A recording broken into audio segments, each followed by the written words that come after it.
दोस्तों, अंतर्राष्ट्रीय स्तर पर एनवायरनमेंट से जुड़ी हुई समस्याएं जैसे कि ग्लोबल वार्मिंग और CO2 एमिशन काफी बड़ी परेशानी है, लेकिन इस बात से भी इंकार नहीं किया जा सकता कि इसके पीछे कई ऐतिहासिक कारण भी छुपे हुए हैं। और अब इजिप्ट में चल रहे संयुक्त राष्ट्र क्लाइमेट समिट के दौरान भारत और कई विकासशील देशों पर एक काफी बड़ा हमला किया गया, जिससे निपटने के लिए भारत ने अपनी ताकत का इस्तेमाल किया और पूरी दुनिया को ये दिखाया कि भारत विश्व में कहीं पर भी एक तरफा फैसला नहीं लेने देगा। दरअसल दोस्तों, इस वक्त इजिप्ट में संयुक्त राष्ट्र क्लाइमेट समिट चल रहा है, जिसके दौरान दुनिया भर के देश एक साथ मिलकर विश्व में क्लाइमेट से जुड़ी हुई समस्याओं को सुलझाने पर बातचीत कर रहे हैं, जिसके तहत कई बड़े फैसले लिए गए हैं। लेकिन इसी समिट के दौरान विकासशील देशों पर एक काफी बड़ा हमला किया गया, जिसके तहत अमीर देशों ने यह बात साफ तौर पर कह दी कि CO2 एमिशन पर लगाम लगाने के लिए दुनिया के टॉप 20 CO2 एमिटर देशों के ऊपर ध्यान देना चाहिए, जिसमें ज्यादातर विकासशील देश जैसे कि भारत और चीन मौजूद हैं। इसी बात को ध्यान में रखते हुए भारत ने इन अमीर देशों के इस प्रयास को ब्लॉक कर दिया और ये बात साफ तौर पर कह दी कि मौजूदा समय में पर्यावरण को जो भी नुकसान हुआ है और ग्लोबल वार्मिंग की समस्या है, उसमें भारत और चीन जैसे देशों की भागीदारी काफी कम है, क्योंकि ये नुकसान ऐतिहासिक है। आज से कई साल पहले से अमीर देशों की तरफ से इतना CO2 एमिट किया गया कि उसका नुकसान हमें अभी देखने को मिल रहा है।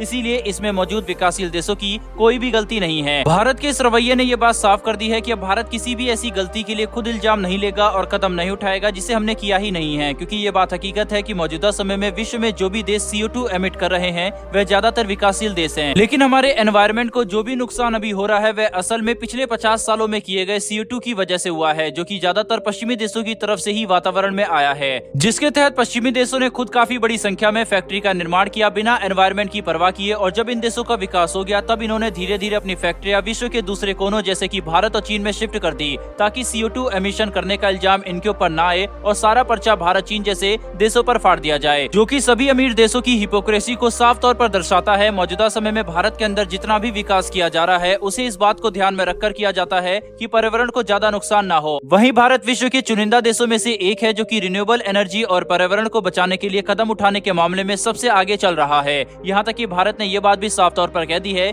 कि दुनिया को सोलर एनर्जी और दूसरी ऊर्जा सोर्स का इस्तेमाल करना चाहिए बजाय कि फॉसिल फ्यूल के। हालांकि भारत ने इस बार इजिप्ट में हो रहे संयुक्त राष्ट्र क्लाइमेट समिट के दौरान विकासशील देशों का मत रखते हुए एक तरफा कदमों से उन्हें बचा लिया है, लेकिन हर बार ऐसा नहीं होगा, क्योंकि आने वाले कुछ सालों में विकासशील देश भी विकसित देशों के बराबर ही जिम्मेदारी के भागीदार बन जाएंगे। इसीलिए भारत और चीन जैसे देशों को अभी से ही एनवायरनमेंट कंजर्वेशन और अपने CO2 एमिशन लेवल पर ध्यान रखना होगा। लेकिन इस साल संयुक्त राष्ट्र क्लाइमेट समिट में जो सबसे बड़ा फैसला लिया गया है वह यह है कि सभी देश साल 2030 तक ग्लोबल CO2 एमिशन लेवल को 45% तक कम करने वाले हैं, जो कि विश्व के एनवायरनमेंट को बचाने में काफी महत्वपूर्ण भूमिका निभाएगा। बहरहाल दोस्तों, बढ़ते हमारी दूसरी खबर की तरफ, और ये भारत के लिए काफी अच्छी खबर है, क्योंकि आपको याद होगा कि कुछ समय पहले ही भारत ने अंतर्राष्ट्रीय व्यापार के लिए डॉलर पर अपनी निर्भरता कम करने का फैसला लिया था, जिसके लिए काफी सारे कड़े कदम उठाए गए और अब इन्हीं पॉलिसीज का फायदा भारत को मिलना शुरू हो गया है। जिसके तहत अब ये रिपोर्ट निकलकर सामने आ रही है कि केवल 6 महीने के अंदर ही भारतीय ट्रेडर्स और व्यापारियों ने 70 से लेकर 80 हजार करोड़ रुपए तक का व्यापार भारतीय रुपए में किया है, जो कि अमेरिकी डॉलर को एक काफी बड़ी चोट है।